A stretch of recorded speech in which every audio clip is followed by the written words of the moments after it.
علم القرآن خلق الإنسان علمه البيان الشمس والقمر بحسبان والنجم والشجر يسجدان والسماء رفعها ووضع الميزان ألا تطغوا في الميزان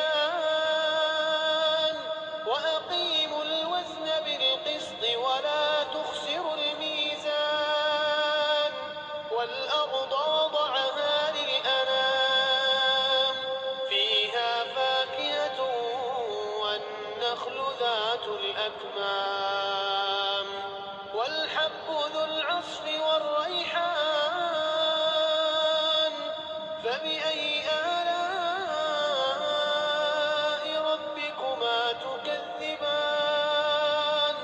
خلق الإنسان من صلصال كالفخار